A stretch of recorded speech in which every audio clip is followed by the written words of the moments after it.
Hello students, आज जो रचना आपके सामने प्रस्तुत है इसका टाइटल है the home coming. Rabindranath Tagore द्वारा लिखी गई रचना है ये, और ये रचना आपको यूपी बोर्ड का जो सिलेबस है 12वीं कक्षा के लिए अंग्रेजी का, उसके अंतर्गत आपको पढ़नी पड़ती है। शॉर्ट स्टोरी का पहला भाग इस चैनल पे मौजूद है, तो अगर आप पहले उसे देख लें तो आपको इस स्टोरी को समझने में और भी ज़्यादा आसानी होगी। तो आइए शुरू करते हैं। Yet it is at this very age when in his heart of hearts a young lad most craves for recognition and love। और फिर भी इस उम्र में उसके दिल में जो एक यंग जो लड़का है उसे पहचान चाहिए होती है, उसे प्यार चाहिए होता है। And he becomes the devoted slave of anyone who shows him consideration. और ऐसे समय में जो उसके साथ सहानुभूति रखता है, उसे चाहता है या उसकी परवाह करता है, कंसिडरेशन, तो वो उसका जो है एक समर्पित गुलाम बन जाता है। मतलब वो उसको बहुत ही पसंद करता है। But none dare openly love him, for that would be regarded as undue intelligence and therefore bad for the boy. लेकिन कोई भी उसे खुले रूप से प्यार न करे, उसे खुले रूप से प्यार न दिखाए, क्योंकि ऐसा करना एक अनचाही आसक्ति होगी। मतलब जो जिस चीज़ की आवश्यकता ही नहीं है, जो मतलब ज़रूरत से ज़्यादा है, वो चीज़ हो जाएगी। And therefore bad for the boy, और ये लड़के के लिए ठीक नहीं होगी। So what with scolding and chiding he becomes very much like a stray dog that has lost his master। और इसी तरह डांट डपटना, फटकारना, ऐसा करने से वो एक आवारा कुत्ते की तरह हो जाता है जिसने अपना मालिक खो दिया है।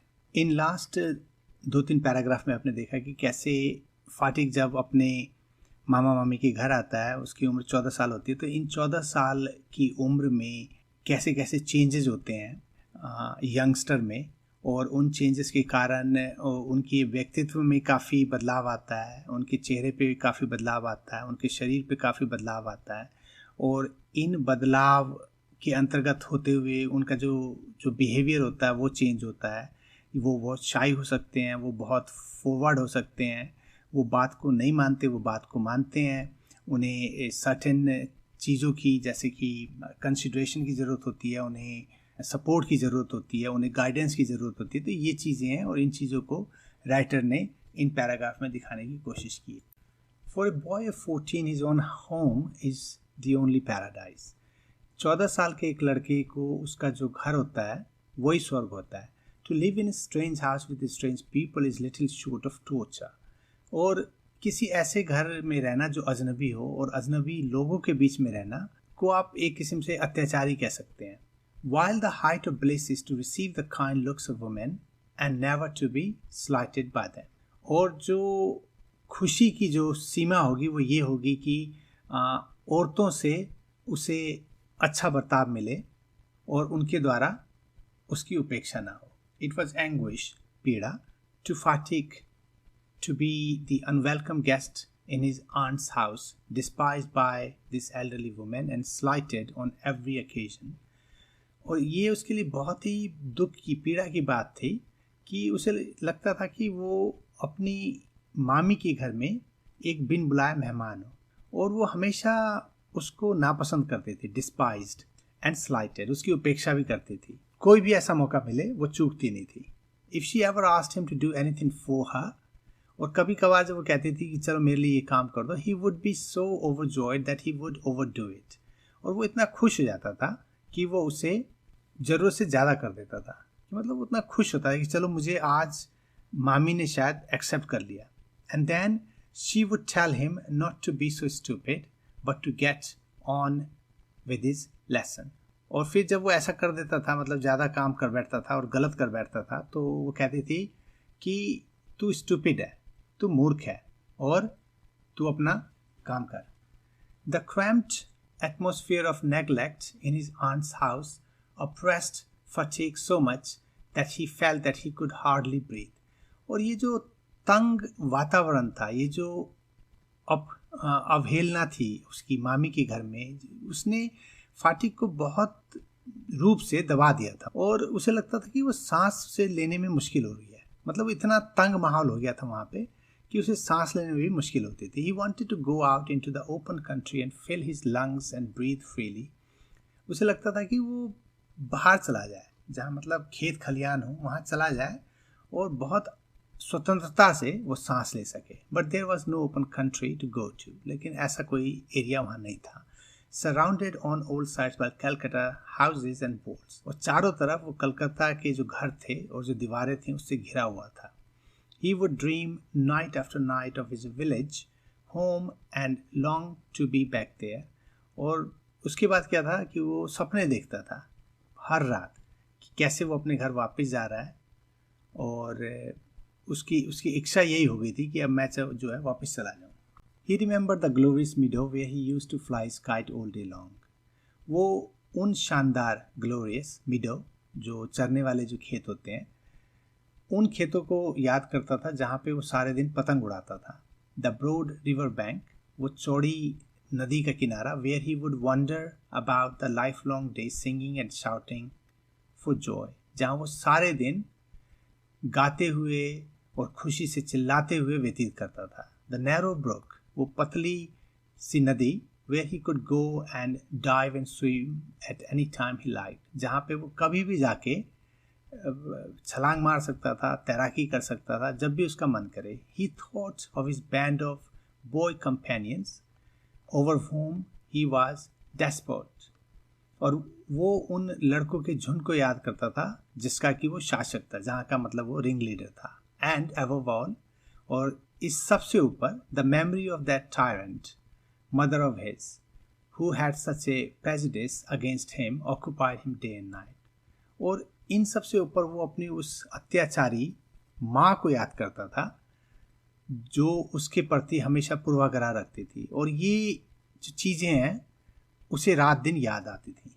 A kind of physical love like that of animals, ये उस जानवर के शारीरिक प्रेम की तरह था जो जानवर एक दूसरे से रखते हैं. मतलब जो झुंड होते हैं उनके, जैसे गाय के झुंड होते हैं, बैलों के झुंड होते हैं, शेरों के झुंड होते हैं, तो एक झुंड में जो रहने की तमन्ना है. A longing to be in the presence of the one who is loved, उन लोगों के साथ रहने की लॉन्गिंग मतलब जो इच्छा होती है, जो प्यार करते हैं. एन इनएक्सप्रेसिबल विस्टफुलनेस ड्यूरिंग एब्सेंस, वो प्रकट न करने वाली उदासीनता जो होती है जो कि किसी की याद में होती है. During absence, a silent cry of the inmost heart for the mother, एक अकेले चुपचाप बिना आवाज जो अंदर से एक दिल से जो आवाज आती है माँ के लिए. Like the lowing of calf in the twilight, जैसे कि एक बछड़ा जो है अपनी माँ के लिए रंभाता है गोधूली के वक्त. This love, which was almost an animal instinct, agitated the shy, nervous, lean, uncouth and ugly boy. और ये जो प्यार था, मतलब जो इसकी इच्छा थी कि मैं अपने घर जाऊं, अपनी माँ के साथ रहूं, उसे सब की याद आती थी, तो ये लगभग जानवर की जैसी प्रवृत्ति के किस्म की बन गई थी कि कैसे एक जानवर दूसरे जानवर के साथ रहना चाहता है, खुले में घूमना चाहता है इत्यादि. तो और ये जो चीज़ें थी जो इसे बार बार याद आती थी, उसने इस शर्मीले, डरे हुए, पतले और ये जो अनकाउथ मतलब जो गवार जिसे कहते हैं, एंड अगली बॉय जो देखने में अच्छा नहीं था, इस लड़के को एजिटेटेड को बहुत ही उत्तेजित कर दिया था. मतलब इसे ये चीज़ें बार बार होने लगी थी, ये उत्तेजित हो जाता था, हमेशा सोचता रहता था इनके बारे में. No one could understand it but it preyed upon his mind continuously. अब दूसरा कोई नहीं समझ सकता था क्योंकि इसके ऊपर बीत रही थी, और ये जो चीज़ें थी प्रेड अपॉन हिज माइंड मतलब इसके ऊपर हावी होने लगी, प्रेड. और ये जो दौर है, जो क्रम है ऐसा होने का, ये हमेशा जारी रहा. There was no more backward boy in the whole school than Phatik. Phatik के जितना कमज़ोर विद्यार्थी पूरे स्कूल में नहीं था. He gaped and remain silent when the teacher asked him a question. और जब टीचर उससे कोई प्रश्न पूछता था तो उसका जो मुंह है वो मतलब उसे पता नहीं होता था कि वो क्या बोले, वो खुला का खुला रह जाता था. And like an overladen ass patiently suffered all the blows that came down on his back. और जैसे कि एक गधा होता है जिसने बहुत सारा सामान उठाया हुआ होता है, उस गधे की तरह वो बहुत ही शांति प्रिय तरीके से उसके ऊपर जो भी चाबुक पड़ते थे, मतलब उसको जो ताने फटकारे जो भी मिलती थी, वो एक गधे जैसे गधा अपनी बैक पे ये सारी चीज़ें ले लेता है, जो चाबुक होते हैं, ये जो पिटाई होती है वो ले लेता है, उसी तरह वो भी इन चीज़ों को सहन कर जाता। When other boys were out at play, he stood wistfully by the window and gazed at the roofs of the distant houses. और जब दूसरे लड़के खेल रहे होते थे छुट्टी के समय में, स्कूल की छुट्टी के समय में, तो वो खिड़की से बाहर ताकता था उन घरों को जो दूर बने हुए थे। And if by chance he espied children playing on the open terrace of any roof, his heart would ache with longing. और कभी कभी जब वो किसी बच्चे को छत पे खेलते हुए देखता था, तो उसका जो दिल है वो पीड़ा से भर जाता था। वो चाहता था कि वो भी ऐसा कर सके। One day he summoned up all his courage and asked his uncle, "Uncle, when can I go home?" और एक दिन उसने क्या किया कि उसका जितनी भी हिम्मत थी उसने सबको इकट्ठा किया और वो अपने मामा से बोला, "मामा, हम घर कब जा रहे हैं?" His uncle answered, "Wait till the holidays come." तो मामा ने कहा, जब तक छुट्टियां नहीं आती तब तक इंतजार करो। But the holidays would not come till November. लेकिन नवंबर में छुट्टियां होती हैं और जो काफ़ी दूर था। And there was a long time still to wait. और इसलिए नवंबर आने में अभी बहुत वक्त बाकी था। One day Fatik lost his lesson book. और एक दिन क्या हुआ कि उसकी जो किताब थी स्कूल की, उसने वो खो दी। Even with the help of books, he had found it very difficult indeed to prepare his lesson. Now it was impossible. और जब उसके पास किताबें होती थी तब तो उसे जो है पाठ याद करने में परेशानी होती थी। अब तो ये बिना किताब के और भी मुश्किल हो गई थी उसके लिए। Day after day the teacher would cane him unmercifully. केन कहते हैं जो बेत होती है, और unmercifully हो गया आपको बिना किसी दया के। तो हर दिन उसे टीचर की मार पड़ती थी बेत से। His condition became so abjectly miserable that even his cousins were ashamed to own him.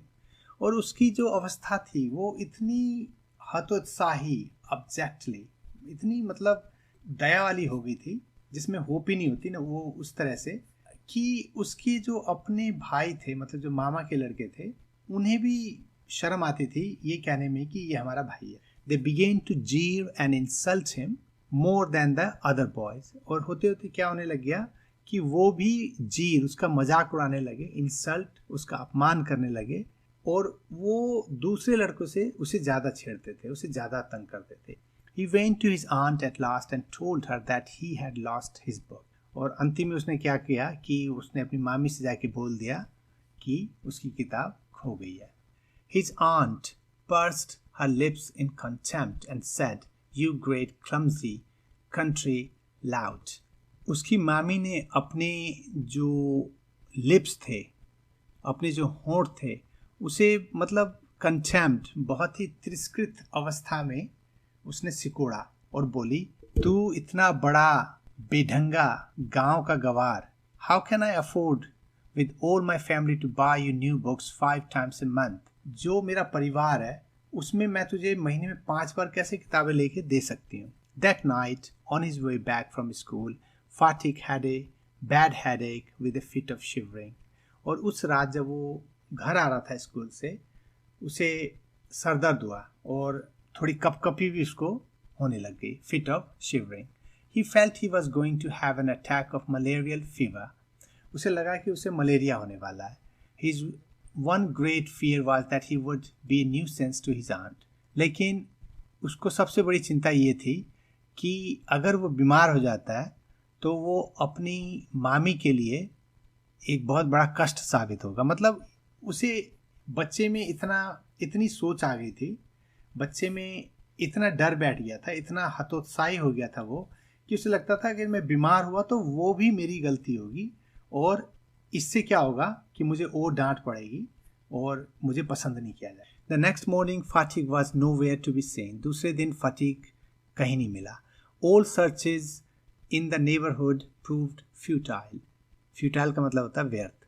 तो जितनी भी खोजें हुई नेबरहुड में, मतलब पड़ोस में, वो कोई काम के नहीं निकले. The rain had been pouring in torrents all night and those who went out in search of the boy got drenched through to the skin. और बरसात काफ़ी हो रही थी, और मतलब बरसात इतनी हो गई थी कि बाढ़ होने लग गई थी चारों तरफ, और जो भी उसके लिए निकले उसे ढूंढने के लिए पूरी तरह से भीग कर आए. At last Vishambar asked help from the police. और बाद में क्या हुआ कि विशंबर जो उसका मामा था उसने पुलिस से हेल्प ली. At the end of the day, a police van stopped at the door before the house. और दिन के अंत में क्या हुआ कि एक जो पुलिस की गाड़ी थी घर के आगे रुकी. It was still raining and the streets were all flooded. ये बारिश अभी भी हो रही थी और जो गलियां थी वो सब में बाढ़ आ गई थी. Two constables brought out Fatiq in their arms and placed him before Vishambar. और दो जो पुलिस के जवान थे वो फटीक को अपनी बाहों में लेके आए और विशंबर के आगे रख दिया. He was wet through from head to foot. वो पूरी तरह से भीगा हुआ था सिर से पांव तक. muddy all over. उसके सारे शरीर में मिट्टी लगी हुई थी. His face and eyes flushed red with fever. उसकी जो आंखें थीं और जो उसका चेहरा था उसमें से फीवर, बीमारी झलक रही थी. And his limbs all trembling. और उसके जितने भी अंग थे वो कपकपा रहे थे, trembling. Vishambar carried him in his arms and took him into the inner apartments. Vishambar जो उसका मामा था उसने उसे उठाया अपनी बाहों में और घर के अंदर ले गया. When his wife saw him, जब उसकी बीवी ने उसे देखा, she exclaimed, वो जोर से बोली, What a heap of trouble this boy has given us. इस लड़के ने तो हमारा जीना ही हराम कर दिया, कितनी परेशानियां हमें दे रहा है. Hadn't you better send him home? अच्छा होता कि तुम इसे घर भेज देते. Fatiq heard her words and sobbed out loud. Uncle, I was just going home, but they dragged me back again. Fatigue ने जब उसकी ये बातें सुनी तो वो सिसकियों में जोर से बोला, मामा मैं तो घर ही जा रहा था लेकिन ये मुझे फिर वापस पकड़ के ले आए. The fever rose very high and all that night the boy was delirious. और जो क्या हुआ कि जो बुखार था वो बढ़ता ही गया और सारी रात जो है वो जो लड़का था मतलब फटीक था वो बेसुध रहा, delirious. Vishambar brought in a doctor. और जो विशंबर है फिर बाद में एक डॉक्टर लेके आया. Fatigue opened his eyes, flushed with fever and looked up to the ceiling and said vacantly, Uncle, have the holidays come yet? May I go home? Fatigue अपनी आंखें खोली जो कि बुखार से तपी पड़ी थी. उसने छत की तरफ देखा, सीलिंग की तरफ देखा और बहुत ही रिक्तता या खालीपन से उसने कहा, अंकल, मामा, छुट्टियां आ गई क्या मैं घर जा सकता हूँ?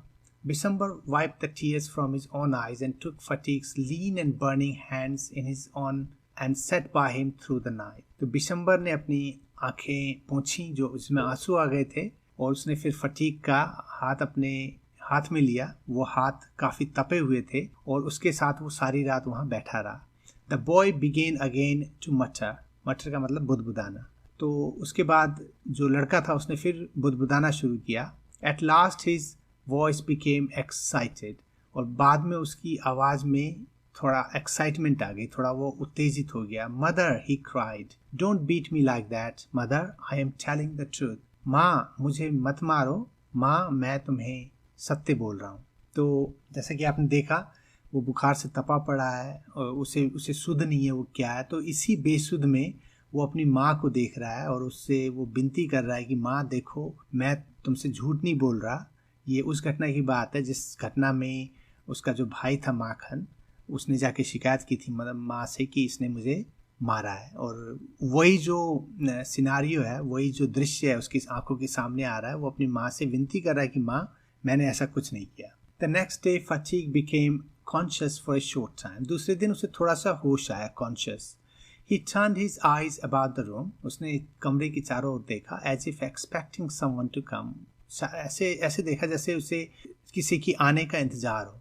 At last, with an air of disappointment, his head sank back on the pillow. वो देखता चारों तरफ और जब देखता कि जो वो चाहता है जो आए वो नहीं आया हुआ, तो उसका जो सर है फिर उदासी से तकिए में धंस जाता है. He turned his face to the wall with a deep sigh. उसके बाद वो दीवार की तरफ गहरी सांस लेके पलट जाता है. Vishambar knew his thoughts and bending down his head whispered. जो विशंबर था उसका मामा, वो उसके विचार को पढ़ सकता था और वो जो है झुकता है उसके सर के पास और और धीरे से कहता है, whispered, Fatigue, I have sent for your mother. Fatigue, मैंने तुम्हारी माँ को बुलाने भेज दिया है. The day went by, वो दिन ऐसे गुजरा. The doctor said in a troubled voice that boy's condition was very critical. और जो डॉक्टर जो आता है फिर उसे देखने के लिए, वो काफ़ी परेशानी की आवाज़ में उसे कहता है कि जो लड़के की हालत है वो बहुत ही बिगड़ी हुई है. Fatigue began to cry out, by the mark 3 fathoms, by the mark 4 fathoms, by the mark. He had heard the sailor on the river steamer calling out the mark on the plumb line. ये जो by the mark जो कह रहा है, जो फाटिक जो है वो चिल्लाने लगता है by the mark, तो ये बुदबुदा रहा होता है, उसे शुद्ध होती नहीं है, तो उसे जो चीज़ें घर की याद आ रही होती है, जो भी चीज़ें होती हैं जो फ्लैशबैक में उसके दिमाग में आ रही होती है उस समय, तो उन्हीं में से ये एक बात है. तो ये जो by the mark 1 fathom, 2 fathoms, 3 fathoms, fathom एक आपकी लेंथ होती है और ये लेंथ होती है 6 फीट के बराबर 1 फैदम होता है. और ये ज़्यादातर जो नाविक होते हैं वो पानी की गहराई या पानी की गहराई नापने के लिए इस फैदम यूनिट का यूज होता है. तो उसने ये सुन रखा था. He had heard the seller on the river steamer calling out the mark on the plum line. तो जो स्टीमर पे जो नाविक होते हैं वो ऐसा कहते हुए जाते हैं, तो ये उसे याद होता है. वो प्लम लाइन कहते हैं. ये प्लम हो गया एक, आपने देखा होगा जब अभी तो पता नहीं, लेकिन जब घर बन रहे होते हैं तो जो मिस्त्री होते हैं वो ईंटों की जो लंबाई या चौड़ाई जो भी है, या जो मतलब दीवार जितनी बन चुकी है वो ठीक लाइन में, स्ट्रेट लाइन में है या नहीं है, तो उस पर एक सुतली सी बंधी होती है. एक नीचे एक मेटल का एक पीस होता है जो थोड़ा नुकीला होता है और ऊपर से कोनल होता है, वो कोन की तरह होता है, तो उसे लटकाते हैं. तो प्लम उसी को बोला जाता है. तो फटीक ने ये बातें सुन रखी होती हैं, तो वो उन्हीं बातों के फ्लैशबैक में जा रहा है, उन्हीं बातों को वो दोहरा रहा है. कभी उसे माँ की याद आती है, माँ से कही हुई चीज़ें याद आती हैं. कभी वो स्टीमर पे जो नाविक होते हैं वो जा रहे होते हैं और वो जाते हुए जो चीज़ें कहते हैं उसे वो याद आती है. Now he was himself plumbing an unfathomable sea. और अभी जो उसकी हालत है वो खुद एक ही अथाह सागर की गहराई नापने की कोशिश कर रहा है. मतलब जिस बुखार में वो डूबा हुआ है उसकी गहराई कितनी है, या जिस अवस्था में है वो उसकी गहराई कितनी है, ये पता लगाना उसके लिए भी बहुत मुश्किल है. Later in the day, Fatik's mother burst into the room like a whirlwind and began to toss from side to side and moan and cry in a loud voice. whirlwind कहते हैं चक्रवात को, जो घूमता हुआ आपने देखा होगा, जो तूफान की तरह होता है, जो चीज़ों को उड़ा के ले जाता है, whirlwind. तो बाद में क्या होता है कि जो फटीक की माँ होती है वो आ जाती है और वो मतलब रूम में बहुत तेज़ी से अंदर आती है, और जब वो देखती है अपने बच्चे की हालत तो वो कमरे की एक तरफ से दूसरी तरफ चलना, अपने को फेंकना शुरू कर देती है और मतलब उसके बाद में विलाप करती है बहुत ही ऊंची आवाज़ में. विशंबर ट्राई टू काम हर एजिटेशन. विशंबर उसका जो उन्माद होता है उसको शांत करने की कोशिश करता है. But she flung herself on the bed and cried. वो अपने आप को बिस्तर पे गिरा देती है और चिल्लाती है, fatigue my darling, my darling. Fatigue मेरा प्रिय, मेरा प्रिय. Fatigue stopped his restless movements for a moment. और ये सुनने के बाद जो फटीक होता है वो जो इधर से उधर वो मचल रहा होता है बिस्तर पे, वो मूवमेंट उसकी बंद हो जाती है. His hands ceased beating up and down. He said a. तो उसके जो हाथ होते हैं वो ऊपर नीचे जो है मार रहे होते हैं, बेसुध की हालत में होता है. तो फिर वो कहता है, हाँ. The mother cried again, fatigue my darling, my darling. तो उसकी जो माँ होती है वो फिर कहती है, फटीक मेरा बच्चा, मेरा बच्चा. Fatigue very slowly turn his head and without seeing anybody said, mother the holidays have come. और फटीक जो होता है वो बहुत ही धीरे से अपना चेहरा उसकी तरफ मोड़ता है और किसी और को देखे बिना कहता है कि माँ छुट्टियाँ आ गई हैं. तो देखा आपने कि कैसे वो बेसुध में है, लेकिन उसे इस बात की खुशी है कि उसकी माँ आ गई है, और उसकी माँ आने से उसे लगता है कि माँ इसलिए आई है क्योंकि छुट्टियाँ आ गई हैं और अब वो घर जा सकेगा. तो दोस्तों ये था इस कथा का समापन. जैसा कि आपने देखा कि कथा के अंत में थोड़ी सैडनेस है, क्योंकि जो फाटिक है वो बेसुध है, वो कॉन्शियसलेस है, उसको अभी पता नहीं वो कहाँ पे है, उसे ये भी नहीं पता वो क्या बोल रहा है. वो कभी चिल्लाता है, अपने हाथ पैरों को मार रहा है, और उसकी माँ वहाँ आई हुई है. लेकिन इस बेसुधी की हालत में भी वो अपनी माँ की आवाज़ को पहचान लेता है और उसे इस बात का भी भरोसा है क्योंकि अब माँ आई है तो वो घर जा सकेगा, और माँ शायद इसलिए आई है क्योंकि अब छुट्टियां शुरू हो गई हैं, ऐसा उसे लगता है। उसे ये नहीं पता कि वो कितना बीमार है, उसे ये नहीं पता कि माँ उसके लिए कितनी चिंतित है, लेकिन उसे इतना ज़रूर पता है क्योंकि माँ आई है तो अब वो घर जा सकेगा। तो दोस्तों, ये था इस कथा का अंत, और होपफुली आपको इस कहानी को समझने में थोड़ी आसानी हुई हो। अपने कमेंट्स, अपने विचार हमें ज़रूर दें, और एक नई रचना के साथ आपसे जल्द ही मुलाकात होगी। तो तब तक के लिए गुड बाय।